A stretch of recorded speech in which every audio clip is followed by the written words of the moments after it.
I'm Magdalena Skipper, Editor-in-Chief of Nature. How did you first become interested in science? I did not grow up in a household where people talked about science. It's actually quite interesting. My parents were not scientists, although I would say they were possibly scientists at heart, so very rational, focused individuals who are quite pragmatic about the world around them. But I think my interest in science just sort of naturally evolved, and really from a very early age. I think I had an idea that I would be some kind of a biologist ever since I was a child. It was a very, very early interest, which subsequently developed further when I went to school. But that inkling, that interest was there very early on. Were there any teachers early in life who got you interested in science? So not exactly, I would say, but there is an event, I guess, associated in the... So I've always been interested in biology in particular. There was something that fascinated me about life sciences and sort of life in general, particularly in the context of evolution. I remember very clearly, I did have a very good biology teacher. I had many other excellent teachers as well. But at some point, and this perhaps reveals to you something about my personality, at some point, as we were learning more and more about biology, we touched on genetics and inheritance in particular. And I was a fairly good student. And suddenly there was something about genetics as I was discovering the principles of inheritance that I actually found quite difficult to grasp initially.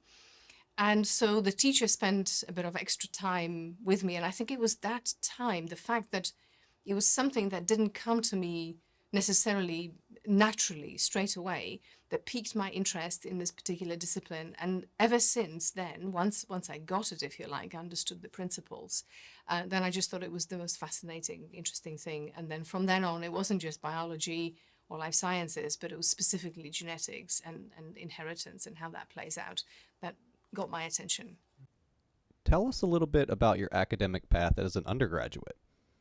So interestingly, I did my studies in the UK, and the education system in the UK is such that you can specialize quite quickly during your education. So I actually went to study genetics in particular. So I did that at the University of Nottingham. So at that point, I already knew that I wasn't necessarily interested in studying biology or life sciences or broader subject, but it was specifically genetics that I wanted to explore. And then, of course, in the different modules, learned a lot about molecular biology, underlying inheritance, evolution, gene expression, gene regulation, and so on. And interestingly, this was in the days before we really completely understood how these processes worked, and certainly how we certainly did not have genome sequence at that point. And what brought you to the University of Cambridge for your graduate work? So actually, the prominence of Cambridge was not part of my decision-making process. It was specifically the topic that I could research there. So I studied, I went to Cambridge for my PhD. At the end of my time in Nottingham, I knew already that I wanted to do research. That was one thing I was focusing on.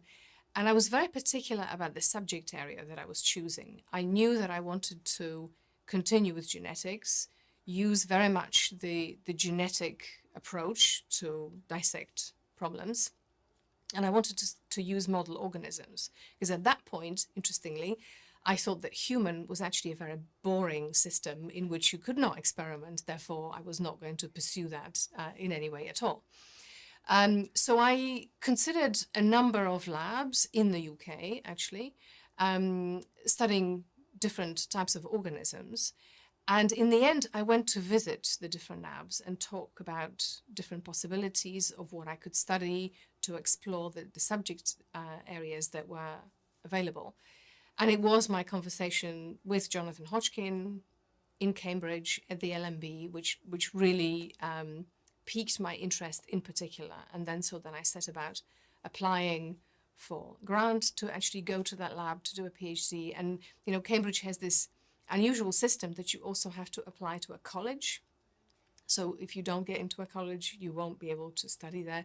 So this was this multi-layer process of applications. And of course, I sat nervously in my bedroom, waiting for the results to come. And of course, the rest is history. Can you tell us a bit more about your experience working at the Laboratory of Molecular Biology, LMB? So the LMB was a really fascinating place to work at. Of course, a place with tremendous background and history. It was a very free and unconstrained place to work at. In many ways, it wasn't easy because the minute you started working there, even if you were just, the lowly graduate student from day one, you were treated with great independence and actually quite a lot of respect. And no special account or measures were offered to you just because you just started and you did not have former career or former experience to rely on. On the one hand, this was a great introduction to how to do research and how to defend one's position and drive research of one's own accord. On the other hand, if you can imagine, as a sort of freshman graduate student, it's actually pretty tough because you are sort of on your own. But it was a truly interesting and supportive in many ways environment where one can sit at lunch with any number of Nobel Prize winners and discuss all sorts of topics. I remember very clearly, ranging from, the latest paper published in Nature or some other journal, through to, at some point, I remember discussing Pulp Fiction with one of the Nobel Prize winners because it just happened to have come out and everyone was talking about it and critiquing the film. So it was a truly dynamic, vibrant environment. As I say, the support was offered very much on the intellectual level, but you were also very much on your own and you had a sense of responsibility for your own research and your own actions, something that actually, from perspective of time, I have come to value enormously because it makes you grow very quickly and take responsibility, as I say, for your research. When did you first learn of the Human Genome Project? What were your initial thoughts? Of course, I sort of deliberately told you that I didn't think much about human as a model, not least because I myself find it quite endearing to think about opinions I used to have as a very young woman. I think we all tend to think about things very much in black and white when we're very young, and clearly my thoughts about how valuable the human was as a model were a little ill-informed at the time, but fortunately things have moved on. Now, doing my research in the LMB was actually, coincidentally, considering what we're discussing, a particularly fortunate place to be, because we were, of course, just down the road from what was then called the Sanger Center, where the beginnings of genome sequencing were really taking off and taking shape. So a fellow C. elegans researcher at the time was John Sulston, who was there heavily engaged in the sequencing of the genome of the worm. And in fact, I remember as a researcher on C. elegans looking up on the database whether my particular favorite part of the genome had been sequenced already or not, and waiting anxiously to see exactly what was there around. So I was aware of the importance of genome sequencing, not just in the human, but of course in model organisms quite early on. And there wasn't any particular moment when it sort of came into my sphere of existence, if you like. Everyone talked about it, and we talked about it on a daily basis. We used to have worm meetings with the researchers in the Sanger Center at the time and the LMB. There was enough of us for those regular meetings. So it was very much part and parcel, both the human genome sequencing effort, but also the C. elegans and then other model organisms. Can you tell us some more about your experiences and interactions with John Sulston? John Sulston was based predominantly in the Sanger Center, as it was at the time, so in Hinxton, so some distance away from where I was at the LMB, which is really much closer to Cambridge itself. But we did used to meet on a regular basis. I have very fond memories of John. Actually, John subsequently became the external examiner of my PhD thesis. So then, of course, I got to know him a bit better, albeit in somewhat stressful circumstances. So I don't know if you realize the defense of a thesis in the UK is a private affair, so you really have just your examiners in the room. And it can go on for quite some time, depending on how quickly they become satisfied with your responses.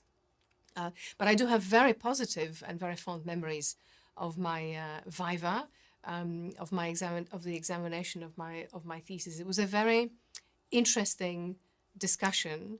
I know some graduate students feel very much put upon in these circumstances, and they really feel like they're being examined, whereas I very much had a feeling that it was a conversation of equals. So the other examiner was Peter Lawrence, a fly geneticist. So I really have a tremendous memory of this. And John, at that point, of course, had done a lot of work on the lineage mapping, and then subsequently involved in genome sequencing. So his focus in research was very different from mine. I was studying sex determination, interested in understanding, really, as it turned out, a role that one gene played in the very early stage of this cascade that determines sex determination in C. elegans. So it was a very different type of research.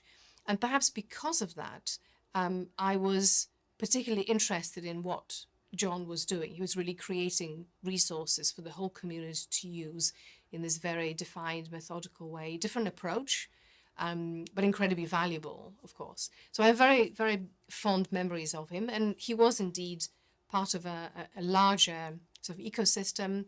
The lab I was in, the lab of Jonathan Hodgkin, was part of the cell biology division. So there are a number of prominent cell biologists there at the time.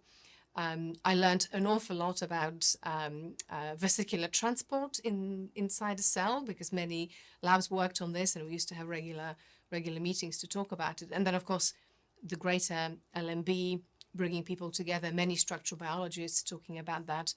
I learned from discussing their own work with them, and from the presentations they were giving, I learned so much more than I did during the years of my undergraduate studies. This is really, arguably the real learning starts when you sort of leave school, if you like. Why did you decide to do your postdoc at the Imperial Cancer Research Fund? I've always made my decisions based on following the topics and the ideas that really interested me. So, when I was talking about the Cambridge days, how I chose my PhD, it was really the topic itself, the fact in this particular case, sex determination, how it was determined, and without going into too much detail, what really interested me was how the zygote effectively translated a digital quantitative signal into a qualitative one, which meant that an embryo developed into a male or hermaphrodite, as is the case in C. elegans, but that's just the technicality, so effectively a male or a female. So when I came to choose my postdoc, I knew very well that I wanted to switch model organisms. I wanted to look at more complex organisms, so I wanted to move into vertebrates. But I still wanted to continue with the genetic approach to addressing questions in biology. It just seemed the most elegant way of addressing questions. And so I was looking for a genetic model. And so the two obvious choices within vertebrates were either mouse or zebrafish. And in the end, I decided to go to pursue questions in a lab that primarily used zebrafish, but also used mouse and chick. As it happened, I ended up using chick to address a couple of specific questions. But again, I was very much driven by my desire to carry on with the genetic approach to solving problems. Could you elaborate on what you mean by the genetic approach to solving problems? It's interesting because I never really thought about it. I've always talked about the genetic approach as being sort of my way of addressing problems, and I always thought it was a particularly elegant way. But I never really thought about it in opposition to, let's say, biochemistry, the way you just articulated this. But now that you ask me, I think the crucial difference is that you, by definition, you have to work in vivo. So you're addressing your questions in essentially almost like a systems biology way by definition, right?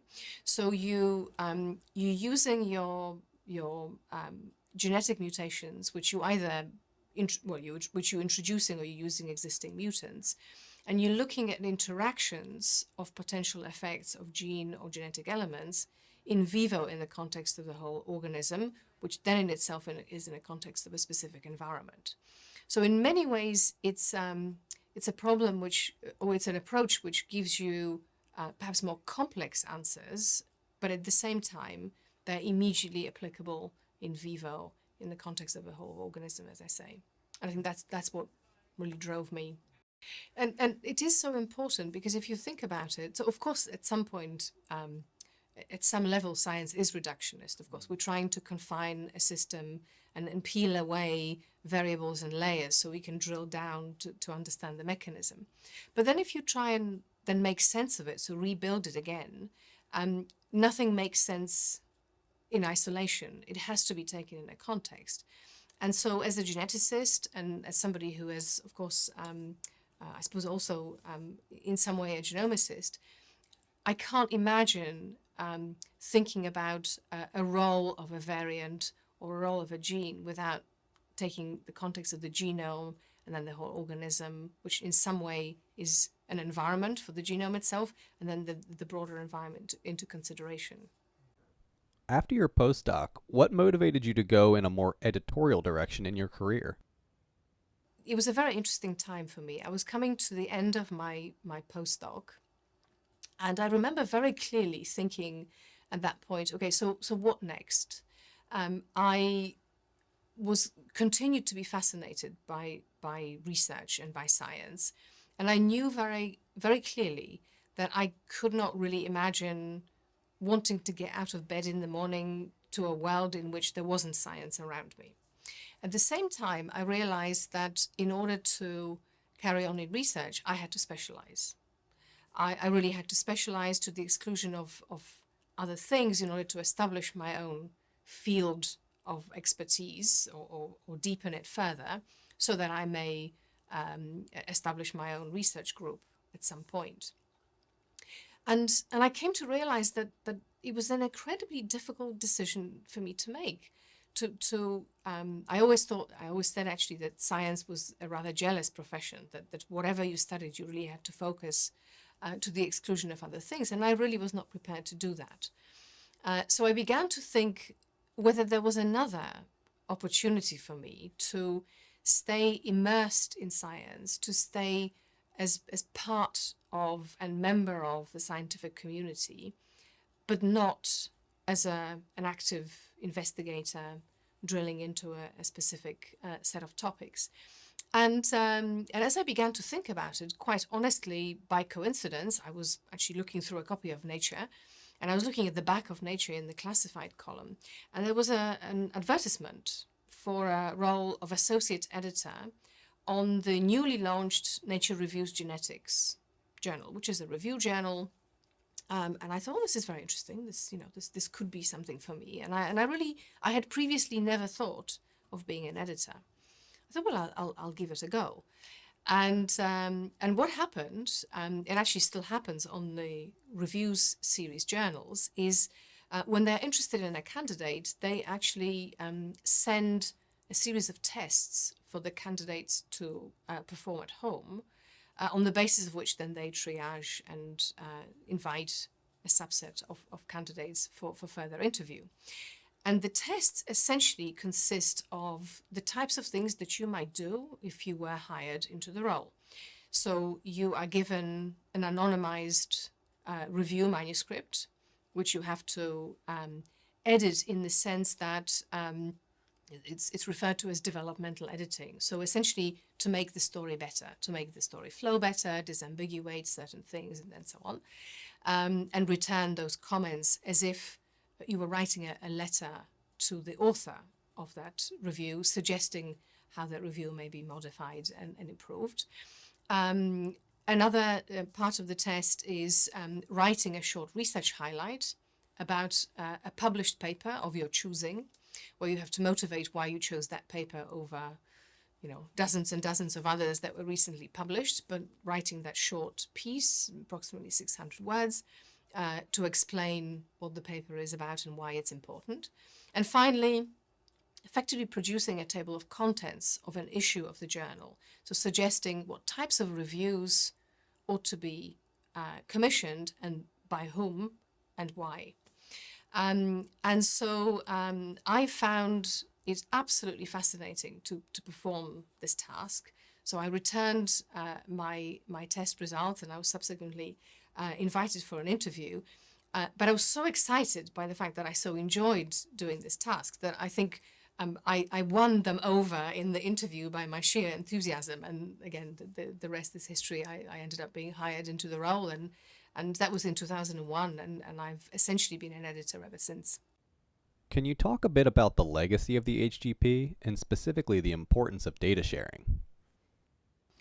So I talk about the Human Genome Project a lot to actually quite diverse communities of researchers and beyond, to be fair. And when I talk about it, I actually tend to focus on two things. One, perhaps rather obviously, is the role in which the role that the human genome played in data sharing and surfacing its importance. In fact, I talked about it earlier today. I talked about it yesterday, and I can imagine I will talk about it probably by the time this week comes to the end. There are still today a number of scientific communities who will claim that data sharing is impossible or too difficult. And it's at times like these that the Human Genome Project comes in handy as a fantastic example where the desire to share the data came from within the community itself. It wasn't imposed by any external body, by a funding body, or by a journal or anything like this. The researchers themselves realized the value of making the data available immediately.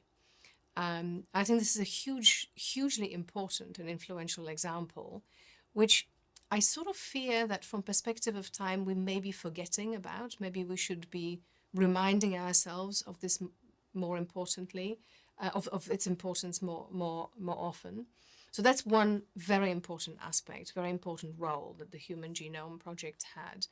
The data sharing itself and how the community orchestrated this data sharing and how the community self-organized the rules so that the data generators were protected from potential scooping. Of course, that's one of the issues that many other communities surface as an obstacle on the road to data sharing.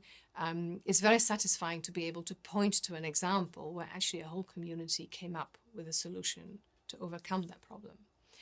The other important aspect of the Human Genome Project, which I always mention, is it's really, within the life sciences, in my view, it's really changed the way we do science. It was the collaborative project par excellence, of course. The part and parcel of what I'm talking about is indeed data sharing, but by definition, the whole endeavor had to be distributed. So many different researchers had to come together because it was such an enormous task. Today, sequencing a genome is trivial by comparison.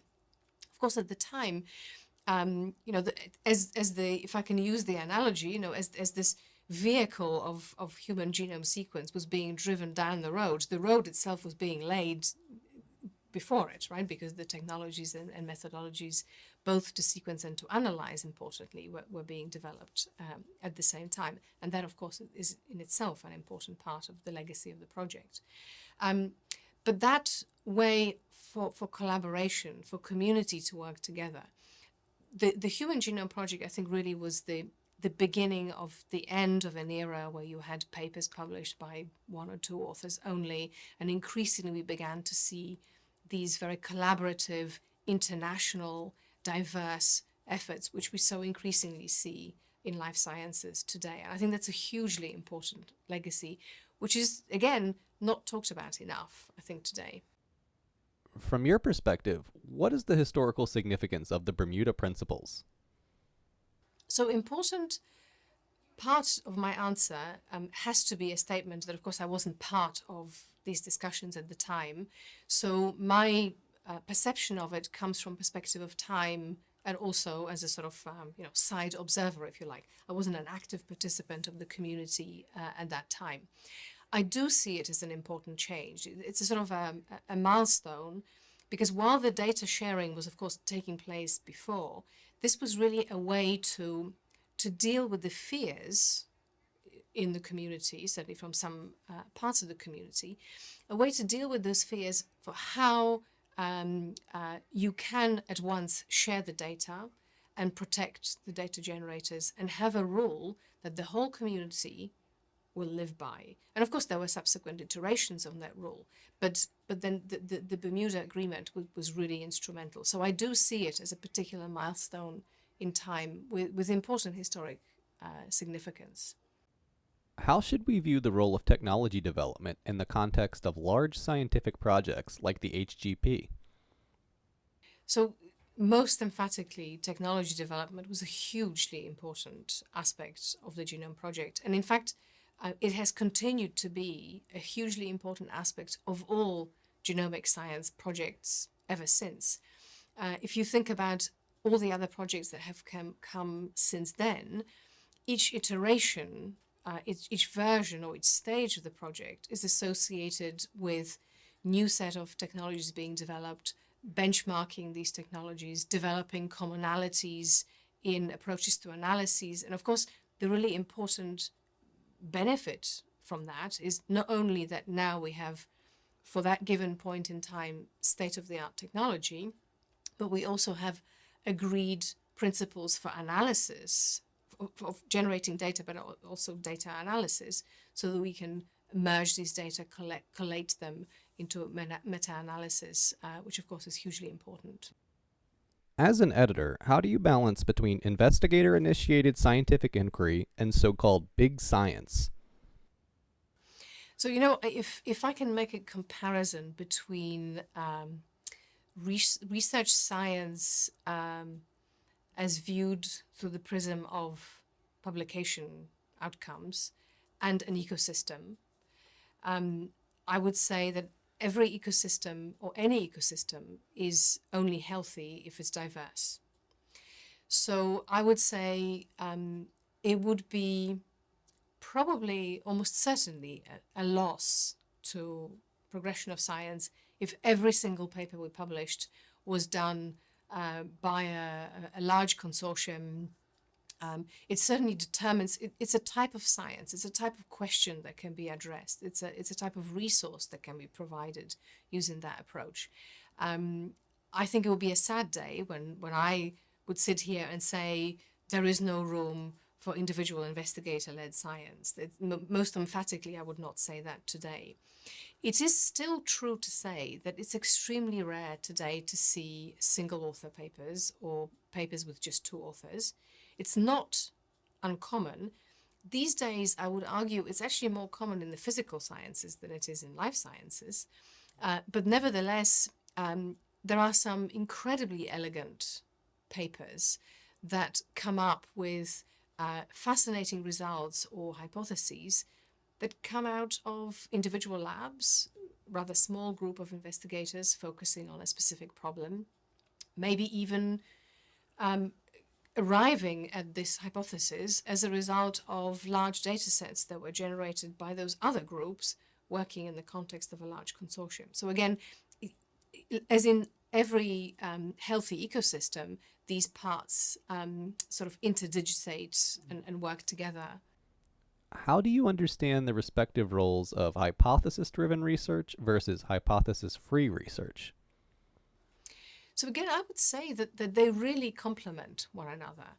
I think the hypothesis-free exploratory type of science has its own advantages, but by definition, it doesn't presuppose anything. We're simply going out there and surveying and exploring.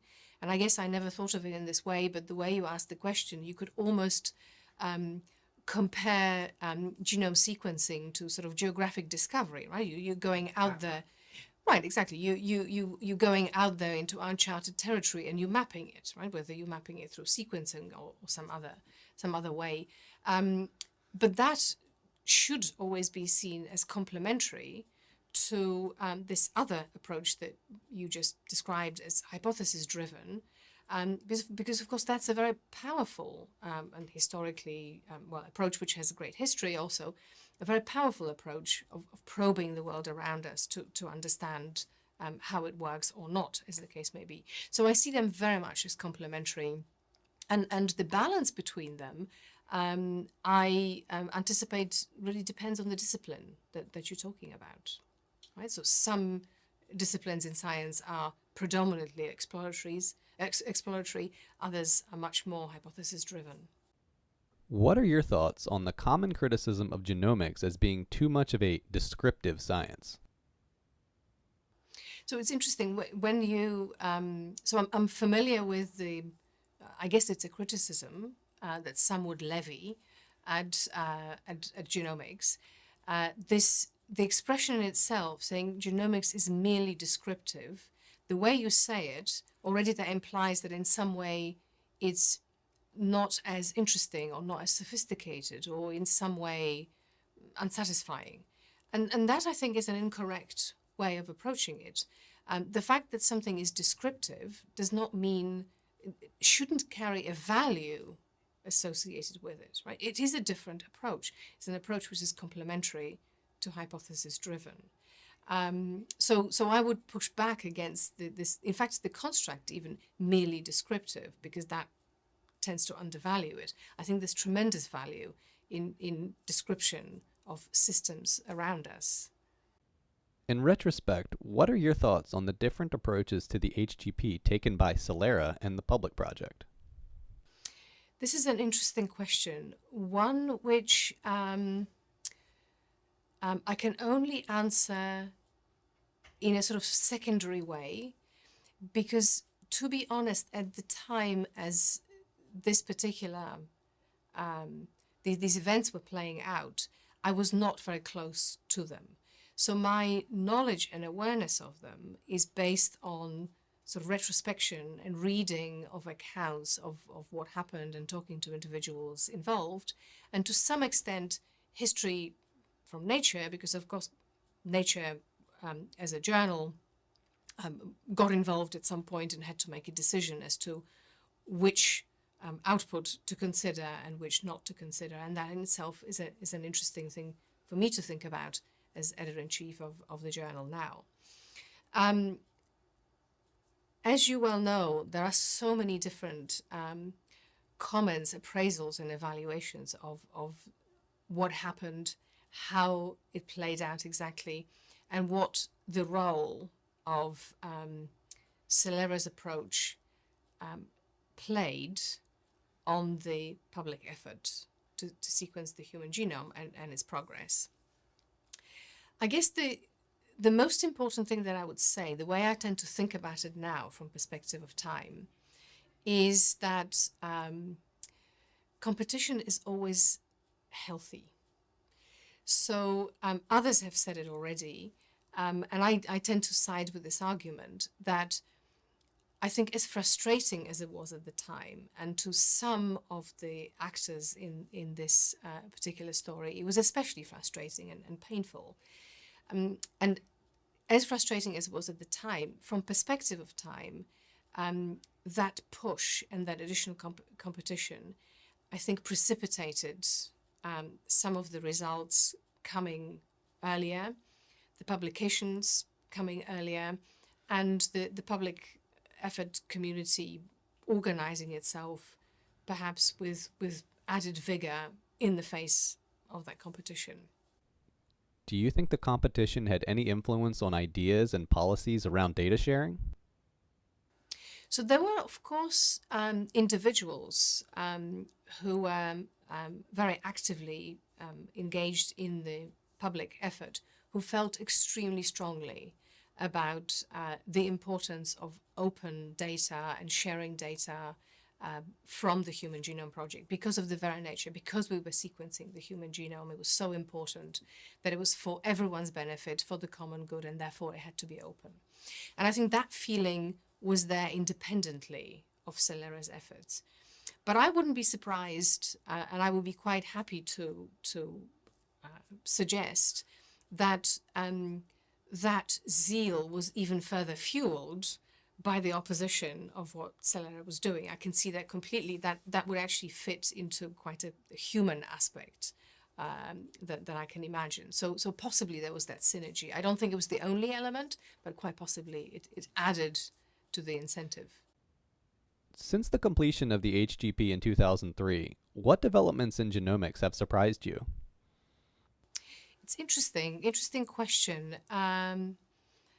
I suppose two things that spring to mind that I remember thinking at the time. So, of course, the attention of the general public and the general media was very much on the promise in the clinic. That was something that was there right from the outset. And interestingly, the way the messages were being communicated, necessarily for the general public, they were somewhat simplified. But I think we, and certainly the research community, I think we probably underestimated the complexity of the genome and its interactions within itself, but also with the environment. We knew it would be complex, but just quite complex it would be to associate and map the genome function to then the phenotypic outcomes, most notably in the context of disease. I think it's a tougher problem to crack than we anticipated in 2003. Am I surprised by it? In retrospect, probably not, but that's certainly different from what I imagined. That's one aspect. And the other aspect is to do very much with the biology of the genome. So it was obvious that the finishing of the human genome was mainly in name only, that there was plenty of the human genome that was left unfinished and really quite uncharted. But there was simply no technology to tackle some of the most sort of tantalizing heterochromatic regions of the genome. And so that, of course, we know today, and we had to wait quite some time for those technologies to come along. And I think that was probably another surprise, exactly how long it took for us to be able to begin to tackle, because of course I cannot possibly sit here and say that we have understood that part of the genome. We do not. In fact, broadly speaking, we have such a long way to go. But it took quite a long time to get even the first technologies to crack that. Can you tell us a bit about the many editorial positions you have held? What challenges have you faced? Yes. So I've held a number of editorial positions. Some of them were sort of manuscript handling. So as I mentioned, I started as a reviews editor on a reviews journal, and then subsequently moved to Nature itself to handle manuscripts in genetics and genomics. And that's really when I was closest to this community. Of course, I was part of that community as an editor on Nature Reviews Genetics, but I was most embedded in the community when I was at Nature handling manuscripts for that community. I then actually was curious about other research communities, so I deliberately stepped out of that role to actually become an executive editor for a number of different journals, including those in physical sciences. I was quite curious to see what kinds of issues other fields in science were facing, what other problems they were tackling, to what extent they were similar or different from those within genomics or life sciences. And that was in itself quite informative and in many ways actually instrumental, I would argue, for me taking on this role. But in the interim, I was also, as you said, editor-in-chief of Nature Communications. Nature Communications is an interesting journal for a number of reasons. It's, of course, a multidisciplinary journal. It's an open access journal. But it's also a journal that, as I said, multidisciplinary, but publishes a rather large volume of selected papers. And there, the real challenge on that journal was actually to work with professional editors who select and curate those manuscripts. And within the editorial policies of one journal serve all these different communities. And that, of course, is indeed a challenge on Nature itself.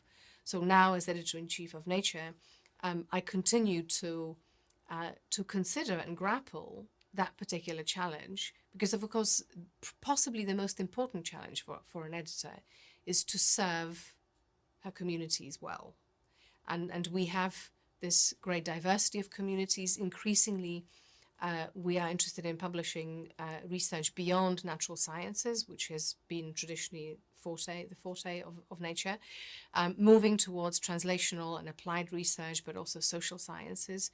Those communities, research communities, have a number of core common issues and needs, but of course each community has its own specific needs, and as I say, we as editors need to think how best to address them.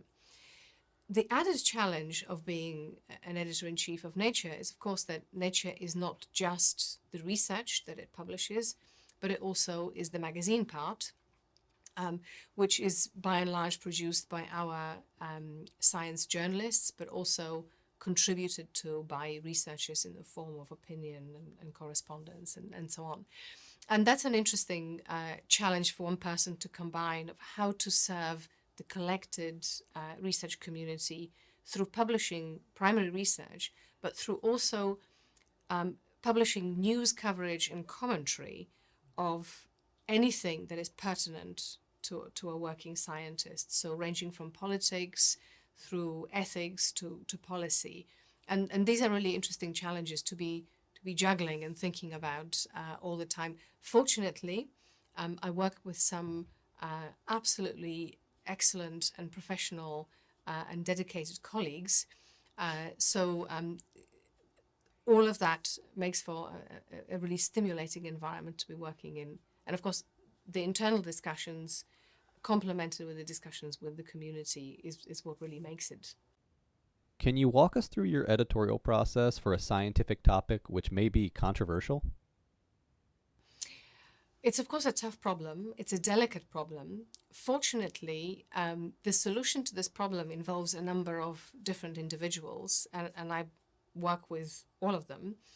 So when you consider the research in the first place as an editor, you, of course, first and foremost, consider what the authors have written and whether and how they have conveyed their message, and whether they need any help in contextualizing their findings in an appropriate way.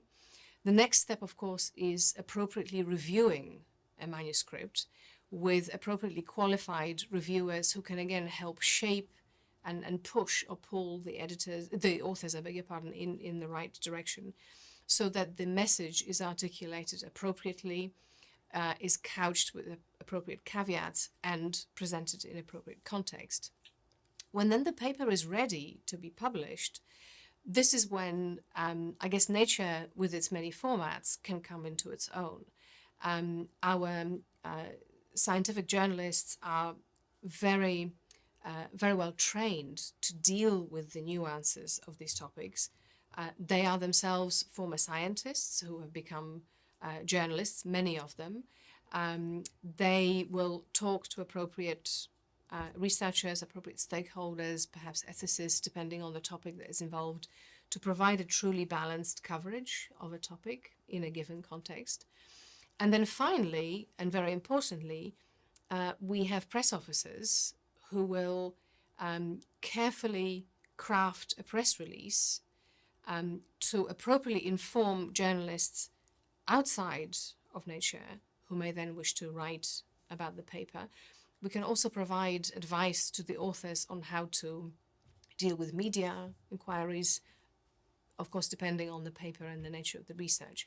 So as you can see, a number of professions come together to bring their expertise to ensure that we are able to communicate the research, showcase its importance and implications, but in an appropriate context, in a sensitive manner, and responsibly. In your role as the editor-in-chief of Nature, what are some of your goals for the journal going forward?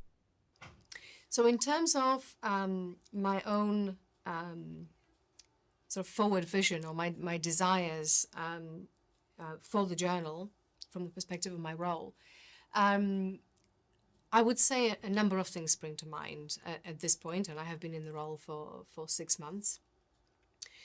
The first one is continuing the efforts actually that my predecessor started to help researchers communicate their research in a transparent way. And of course, transparency is important because it feeds directly into reproducibility of science. So Nature has started on this journey already some time ago. I think it's incredibly important, especially today, that the research that researchers publish and perform is done robustly in a reproducible way. It's important for the sake of research, for the sake of researchers, but also for the sake of general perception of research in the broader community. So that's a very important strand of activities that I will continue to foster on the journal. I mentioned transparency. One of the things, so we have certainly increasingly been expecting that researchers are transparent about the way in which their research is done. To me, it therefore stands to reason that if we demand transparency of our authors, then we should reciprocate with transparency of our own processes. So that's something I feel strongly about, that we should increasingly be more and more transparent about our own editorial process, about our decision making. I should say we've never been particularly secretive about it. It's just that we haven't particularly talked about it either. I think it's important that we surface it, that we explain how the process takes place and what are the factors that we consider. And we also surface, for example, aspects of peer review of manuscripts. And this, of course, will be an ongoing process. Another really important aspect is thinking about our contributors to the journal. And what I mean by this is I am very interested in surfacing the effort of early career researchers in the research that they do, the contribution that they make to that research. Commonly, when we talk about published manuscripts, we almost exclusively talk about the senior researcher whose lab the work was done in. But of course, most of the work was in actuality done by those early career researchers. I think it's interesting for us as a prominent journal to think about how we can help surface those contributions and give the credit where it's due. To bring this back to the context of genomics and genomic science, there is, of course, a great example, which goes back to data as sort of lifeblood of genomics and indeed science more broadly. Being able to surface the contribution of data generators and give them the credit, those are the people, often they're early career researchers, not always, but often. They're often the people who are somewhere in the middle of the author list, so they don't get the credit for being a first author, nor for getting the credit of the last author. And so that's just an example. If we're able to surface that type of contribution beyond what we already do, then we'll be helping to surface contribution of early career researchers. And of course, another aspect of this is thinking more actively about diversity amongst our contributors. We have begun already to think about how we can be more inclusive of the different players within the scientific community, be it through inviting them to peer review papers. Again, diversity here can be sliced in many different ways. Early career researchers to review reviews, Of course, more diversity in terms of gender or ethnic diversity is also an important aspect. Another very clear way in which we can make a difference is in inviting authors to contribute to the journal through commissioned content, but also in our coverage, especially in the magazine part of the journal. The news stories that we write and the opinions we write, where do we focus our attention? Do we focus it primarily, for example, in North America and Europe, or do we actually begin to look more broadly at the whole world? And there is you asked in your question about how this can be brought back to genomics. There's a very interesting parallel in genomics, of course, to begin with, and as I'm sure you know, the majority of human genomic output to date has focused on primarily Caucasian populations with European ancestry. And it's only now that we're beginning to realize, well, I guess we've realized it a long time, but a long time ago, but we're only now beginning to actually put our money where our mouth is, if you like, to actually analyze those other populations, working with local researchers to empower those research centers where they are, where the data and the information and samples indeed come from. So we have a truly global understanding of the role of genetics and indeed our genomes, wherever they come from.